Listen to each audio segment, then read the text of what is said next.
Francisco José de Goya y Lucientes was a Spanish Romantic painter and printmaker. He is considered the most important Spanish artist of late 18th and early 19th centuries, and throughout his long career was a commentator and chronicler of his era. Immensely successful in his lifetime, Goya is often referred to as both the last of the old masters and the first of the moderns. He was born to a modest family in 1746 in the village of Fuendetodos in Aragon. He studied painting from age 14 under José Luzón y Martínez and moved to Madrid to study with Anton Rafael Mengs. He married Josefa Batu in 1775. The couple's life together was characterized by an almost constant series of pregnancies and miscarriages. He became a court painter to the Spanish crown in 1786, and the early portion of his career is marked by portraits commissioned by the Spanish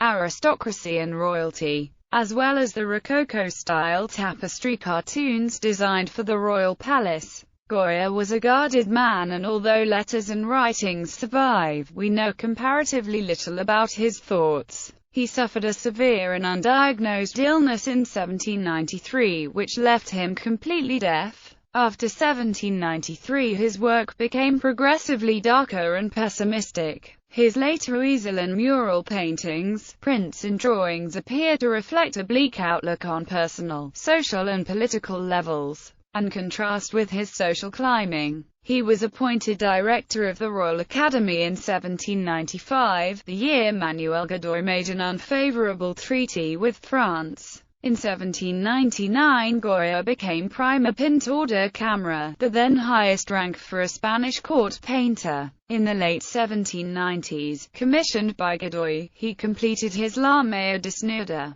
a remarkably daring nude for the time and clearly indebted to Diego Velázquez. In 1801 he painted Charles IV of Spain and his family. In 1807 Napoleon led the French army into Spain. He remained in Madrid during the Peninsular War, which seems to have affected him deeply. Although he did not vocalize his thoughts in public, they can be inferred from his Disasters of War series of prints and his 1814 paintings, the 2nd of May 1808 and the 3rd of May 1808. Other works from his mid-period include the Caprichos and Los Disparate etching series, and a wide variety of paintings concerned with insanity, mental asylums, witches, fantastical creatures and religious and political corruption, all of which suggest that he feared for both his country's fate and his own mental and physical health. His output culminates with the so-called black paintings of 1819 to 1823, applied on oil on the plaster walls of his house, the Quinta del Sorda, where, disillusioned by domestic political and social developments, he lived in near isolation.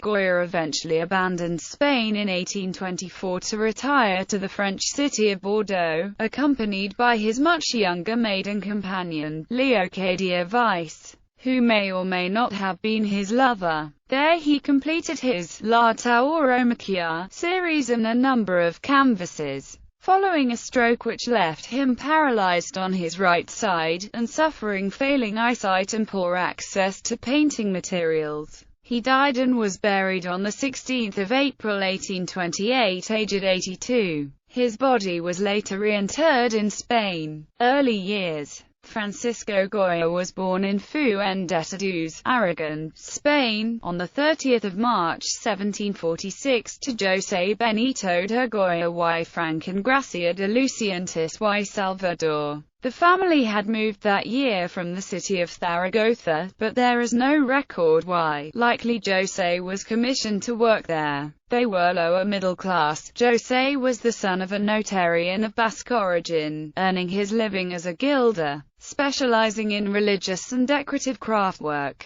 He oversaw the gilding and most of the ornamentation during the rebuilding of the Basilica of Our Lady of the Pillar. the principal cathedral of Zaragoza. Francisco was their fourth child, following his sister Rita, brother Thomas and second sister Jacinta. There were two later sons, Mariano and Camilo. His mother's family had pretensions of nobility, and the house, a modest brick cottage, was owned by her family and, perhaps fancifully, bore their crest. About 1749, José and Gracia bought a home in Zaragoza and were able to return to live in the city. Although there are no surviving records, it is thought that Goya may have attended the Escuelas Pias de San Anton, which offered free schooling. His education seems to have been adequate but not enlightening. He had reading, writing and numeracy, and some knowledge of the classics. According to art critic Robert Hughes, the artist seems to have taken no more interest than a carpenter in philosophical or theological matters,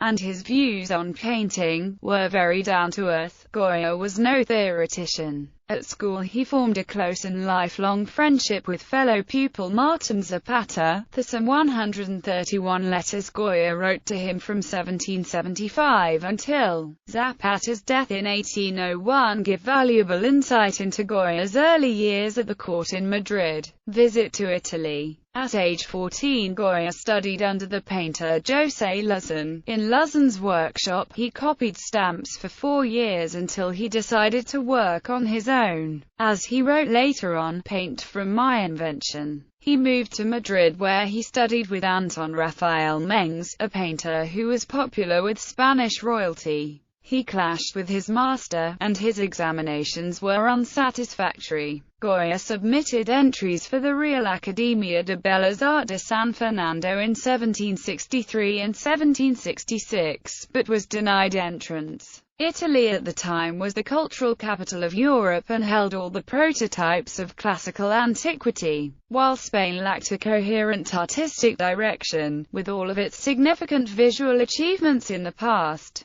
having failed to earn a scholarship. Goya relocated at his own expense to Rome in the old tradition of European artists stretching back to at least to Albrecht Dürer. He was an unknown at the time, and so the records are scant and uncertain. Early biographers have him traveling to Rome with a gang of bullfighters, where he worked as a street acrobat, or for a Russian diplomat, or fell in love with beautiful young nun whom he plotted to abduct from her convent. In 1771 he won second prize in a painting competition organized by the city of Parma. That year he returned to Zaragoza and painted parts of the cupolas of the Basilica of the Pillar, a cycle of frescoes in the monastic church of the Charterhouse of Orla Dei, and the frescoes of the Sobradiel Palace. He studied with Francisco Goya y Lucientes, and his painting began to show signs of the delicate tonalities for which he became famous.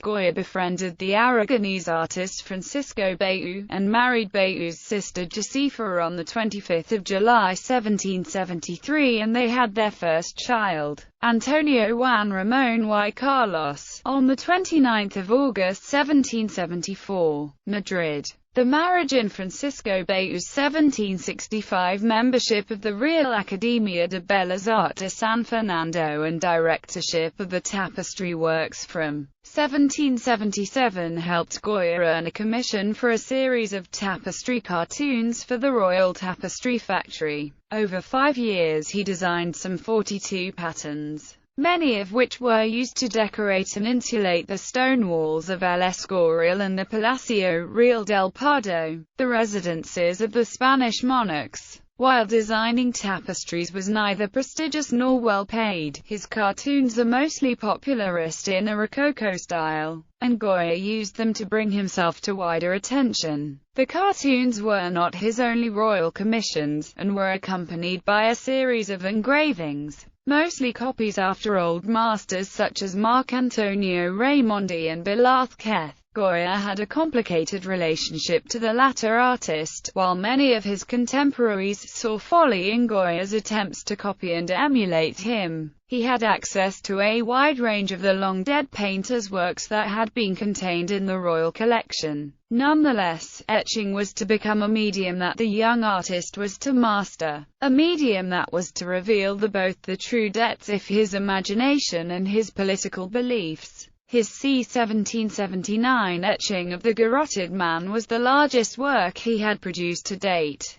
and an obvious foreboding of his later Disasters of War series. Goya was beset by illness and his condition was used against him by the contemporary art scene, which looked jealously upon any artist seen to be rising in stature. Some of the larger cartoons, such as The Wedding, were more than 8 by 10 feet, and had proved a drain on his physical strength. Ever resourceful, Goya turned this misfortune around, claiming that his illness had allowed him the insight to produce works that were more personal and informal. However, he found the format limiting. It did not allow him capture complex color shift or texture, and was unsuited to the impasto and glazing techniques he was by then applying to his painted works. The tapestry seems as comments on human types, fashion and fads. Other works from the period include a canvas for the altar of the Church of San Francisco el Grande in Madrid, which led to his appointment as a member of the Royal Academy of Fine Art. Court painter. In 1783, the Count of Floridablanca, a favorite to Charles III of Spain, commissioned Goya to paint his portrait. He also became friends with Crown Prince Don Luis, and spent 2 summers with him, painting portraits of both the Infante and his family. During the 1780s, his circle of patrons grew to include the Duke and Duchess of Ossuna, the king and other notable people of the kingdom whom he painted. In 1786, Goya was given a salaried position as painter to Charles III. In 1789 he was appointed court painter to Charles IV. The following year he became first court painter with a salary of 50,000 reals and an allowance of 500 ducats for a coach. He painted the King and the Queen, royal family pictures, a portrait of the Spanish Prime Minister Manuel de Godoy and many other nobles. His portraits are notable for their disinclination to flatter, and in the case of Charles IV of Spain and his family, the lack of visual diplomacy is remarkable. Modern interpreters view the portrait as satirical. It is thought to reveal the corruption behind the rule of Charles IV. Under his reign his wife Louisa was thought to have had the real power, and thus Goya placed her at the center of the group portrait. From the back left of the painting one can see the artist himself looking out at the viewer, and the painting behind the family depicts Lot and his daughters, thus once again echoing the underlying message of corruption and decay. Goya received commissions from the highest ranks of the Spanish nobility, including Pedro Teles de Ron, 9th Duke of Ossuna, and his wife Maria Josefa Pimentel, 12th Countess Duchess of Benavente, Maria del Pilar de Silva, 13th Duchess of Alba, and her husband José María Álvarez de Toledo, 15th Duke of Medina Sidonia, and Maria Ana de Pontejos y Sandoval, Marchioness of Pontejos. In 1801 he painted Godoy in a commission to commemorate the victory in the brief War of the Oranges against Portugal. The two were friends, even if Goya's 1801 portrait is usually seen as satire. Yet even after Godoy's fall from grace the politician referred to the artist in warm terms. Godoy saw himself as instrumental in the publication of the Caprichos and is widely believed to have commissioned La Maya Desnuda. Mid-period. La Maya Desnuda was the first totally profane life-size female nude in Western art, without pretense to allegorical or mythological meaning. The identity of the Magus is uncertain. The most popularly cited models are the Duchess of Alba, with whom Goya was sometimes thought to have had an affair, and Pepita Tudo, mistress of Manuel de Godoy. Neither theory has been verified, and it remains as likely that the paintings represent an idealized composite. The paintings were never publicly exhibited during Goya's lifetime and were owned by Godoy. In 1808 all Godoy's property was seized by Ferdinand VII after his fall from power and exile, and in 1813 the Inquisition confiscated both works as obscene, returning them in 1836 to the Academy of Fine Arts of San Fernando. In 1798 he painted luminous and airy scenes for the pendentives and cupola of the real Ermita of San Antonio de la Florida in Madrid. Many of these depict miracles of Saint Anthony of Padua set in the midst of contemporary Madrid. At some time between late 1792 and early 1793 a undiagnosed illness left Goya deaf. He became withdrawn and introspective while the direction and tone of his work changed. He began the series of aquatinted etchings, published in 1799 as the Caprichos, completed in parallel with the more official commissions of portraits and religious paintings. In 1799 Goya published 80 Caprichos prints depicting what he described as the innumerable foibles and follies to be found in any civilized society, and from the common prejudices and deceitful practices which custom, ignorance, or self-interest have made usual. The visions in these prints are partly explained by the caption, "The sleep of reason produces monsters." Yet these are not solely bleak in nature and demonstrate the artist's sharp satirical wit,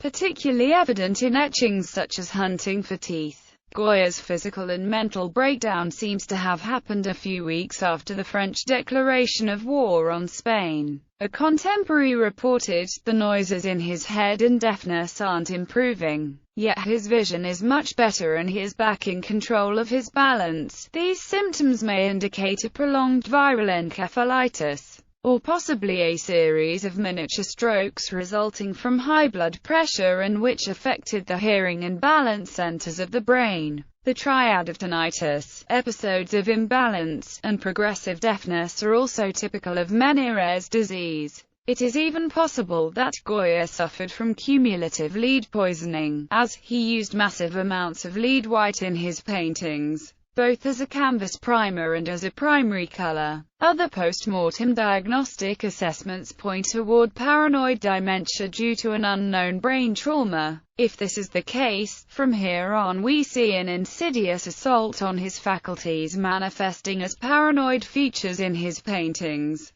and culminating in his black paintings, especially Satin devouring his sons. Yet Goya could transform his personal demons into horrific and fantastic imagery that speaks universally, and allows his audience to find its own catharsis in these images. Peninsular War. French forces invaded Spain in 1808, leading to the Peninsular War of 1808 to 1814. The extent of Goya's involvement with the court of the intruder king, Joseph I, the brother of Napoleon Bonaparte, is not known. He painted works for French patrons and sympathizers, but kept neutral during the fighting. After the restoration of the Spanish king, Ferdinand VII, in 1814, Goya denied any involvement with the French.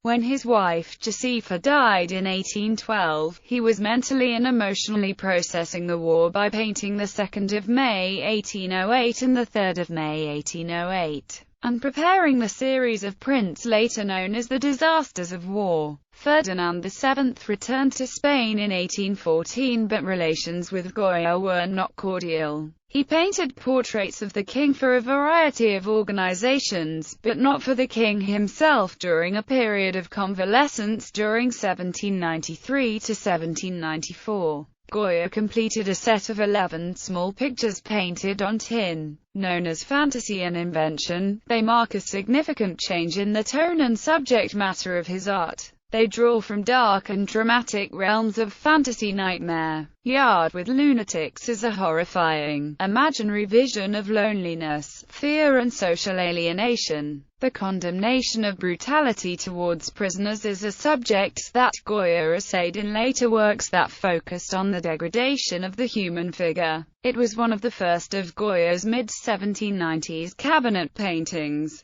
in which his earlier search for ideal beauty gave way to an examination of the relationship between naturalism and fantasy that would preoccupy him for the rest of his career. He was undergoing a nervous breakdown and entering prolonged physical illness, and admitted that the series was created to reflect his own self-doubt, anxiety and fear that he himself was going mad. Goya wrote that the work served to occupy my imagination, tormented as it is by contemplation of my sufferings. The series, he said, consisted of pictures which normally find no place in commissioned works, although he did not make known his intention when creating the aquatint plates of the disasters of war in the 1810. Art historians view them as a visual protest against the violence of the 1808 Dos de Mayo uprising, the subsequent Peninsular War and the setbacks to the liberal cause following the restoration of the Bourbon monarchy in 1814. The scenes are singularly disturbing, sometimes macabre in their depiction of battlefield horror, and represent an outraged conscience in the face of death and destruction. They were not published until 1863, 35 years after his death.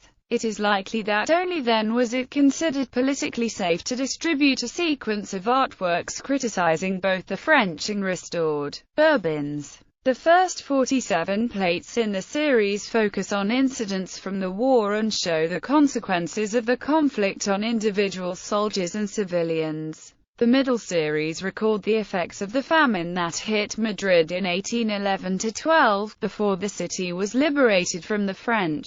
The final 17 reflect the bitter disappointment of liberals when the restored Bourbon monarchy, encouraged by the Catholic hierarchy, rejected the Spanish Constitution of 1812 and opposed both state and religious reform. Since their first publication, Goya's scenes of atrocities, starvation, degradation and humiliation have been described as the prodigious flowering of rage. Goya's works from 1814 to 1819 are mostly commissioned portraits, but also include the altarpiece of Santa Justa and Santa Rufina for the Cathedral of Seville, the print series of La Tauromaquia depicting scenes from bullfighting, and probably the etchings of Los Disparates.